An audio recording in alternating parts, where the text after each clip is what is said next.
பாடி இது பண்ணிட்டு எல்லா உறுப்புகளையும் எடுத்து பார்ப்போம்னு சொல்லுங்க. திரும்ப பாடியை ஒப்படைக்கும் போது திரும்ப அந்த உறுப்புகள் அங்கங்க எல்லா உறுப்புகளையும் சுத்தம் செய்து விட்டு கழுவி விட்டு, சப்போஸ் குடல் வந்து செரிமானமான பகுதி ஃபுட்டும் இருக்கும், மோஷனும் இருக்கும்.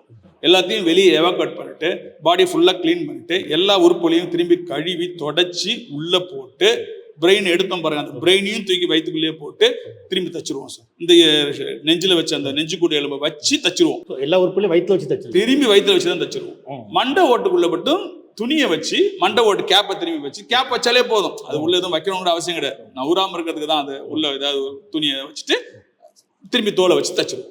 ஸோ ரீகன்ஸ்ட்ரக்ஷன் முடிஞ்ச பிறகு இந்த மூஞ்சி மட்டும் தெரிகிற மாதிரி பேக்கிங் பண்ணி கொடுத்துருவோம். ஸோ ஆட்டோமேட்டிக்காக உங்களுக்கு வெளியே தெரியும் போது மூஞ்சி மட்டும் தான் தெரியும், உங்களுக்கு ஒன்றும் ரத்த கசிவுகள் எதுவுமே இருக்காது, நீட்டாக இருக்கும். அதில் உள்ள ஒரு பாலித்தீன் ஷீட் வச்சிருவோம், அதுக்கு மேலே ஒரு துணி வச்சிருவோம், காலையும் தனியாக கட்டிடுவோம், கையும் முன்னால் நெஞ்சில் வச்சு கட்டிடுவோம், அதுக்கப்புறமா தான் துணியை கட்டுவோம் மேலே. அப்போ பாடி அப்படியே மூஞ்சை மட்டும் நீங்கள் பார்த்துக்கலாம்.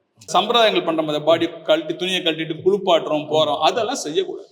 எல்லா போஸ்ட்மார்ட்டம் பாடிலையும் நாங்கள் அதை சொல்லிடுவோம். தண்ணி ஊத்தாதீங்க, நிறைய தண்ணி உள்ள வயிற்று தச்சு உள்ள திரும்பி உள்ள இழுத்துக்கும் தண்ணி. அப்புறம் அங்கிருந்து அந்த உறுப்புகளோட பட்ட பிறகு தண்ணி கலர் மாதிரி வெளியே வரும், அப்ப ரத்த கசிவு மாதிரி ஆயிடும். ஸோ தண்ணி ஊத்தாதீங்க, மெயினா சும்மா தண்ணி தெளிச்சு சாஸ்திரப்படி, அதுதான் சொல்லுவேன். வேற அதுதான் பெட்டரும் கூட.